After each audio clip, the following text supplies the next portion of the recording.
Hallelujah. On a good morning, better people wey Baba God don bless. Today, now with jolliment and better praise, now we carry we heart and we voice for jolliment and for better twale to Baba God, wey be we king, the one wey be say nobody fit control am, wey be say na him dey sit down over everything wey him don create with him power, with him sense and with him better arrangement them. Today, make we carry we heart come down, make we dey worship am, make we equally thank am for everything we don do, because my brother, my sister, Jesus Christ dey alive, and the grave wey dem carry talk say na there dem go limit am, e dey empty today. Hallelujah. Make we pray today. Daddy God, we worship you today because now you be we king wey no dey die at all. You dey sit down chim inside majesty, and you dey rule over heaven and over earth. Your doings, your throne, e pain down for inside right doings, and your kingdom need the end forever. Your word talk am for inside the book of Psalm 47 for verse 7. E talk say, now God be the king for all the earth, make una praise am with better sense. Na so e be. Daddy God, we dey thank you today, wey be say na you dey arrange every for we life with better grace and true talk and true things. Daddy God, we dey thank you for your power wey be say e no dey for this life at all. Na divine power, now you take the arrange every for inside what they call divine order. You dey protect everything, you dey provide for everything. You no be the kind ruler wey dey far from him people. You dey close, you dey care for we with the heart wey be say shepherd get for him sheep them. And now you be the ogbonge oga wey get better power and better authority. Daddy, today we dey thank you. Say this your kingdom, e no go ever shake. Nothing dey shake am and nothing go fit shake am. And for inside this world, no matter the way we gbege and gbegeri today, now you be with firm foundation. Now for inside you we dey stand chim, no shaking for us.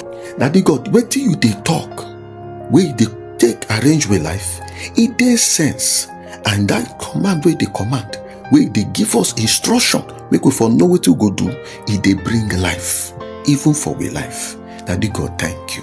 Now your jolliment, now the jolliment where you get, Daddy God, now you take arrange yourself inside Jesus Christ, inside him body. You full inside them, and being full where we say you even get to comot them for inside the burial ground where they put them, and not be say you just comot them anyhow. You give them victory over hellfire, over death, and over grave.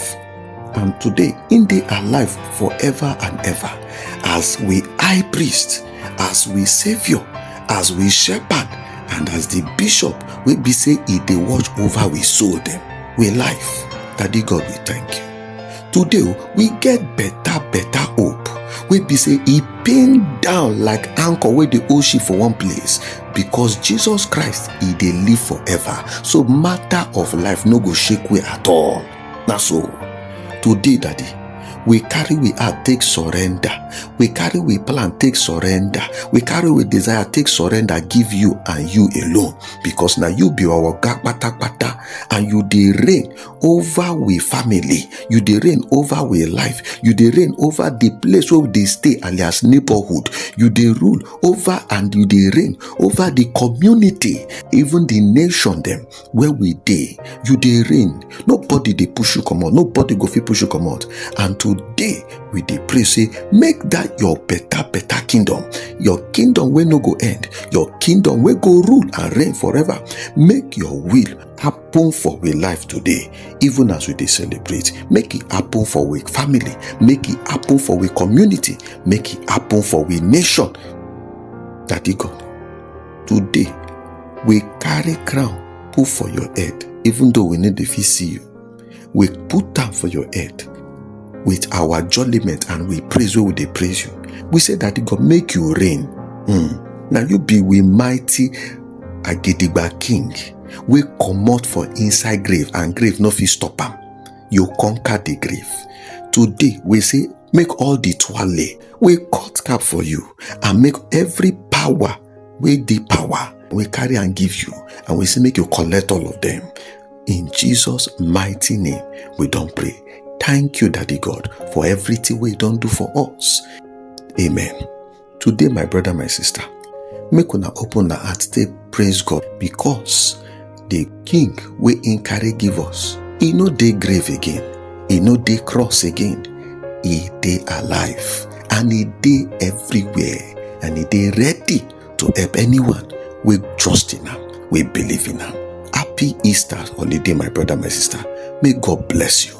Jesus Christ, he remain the Lord forever. Amen.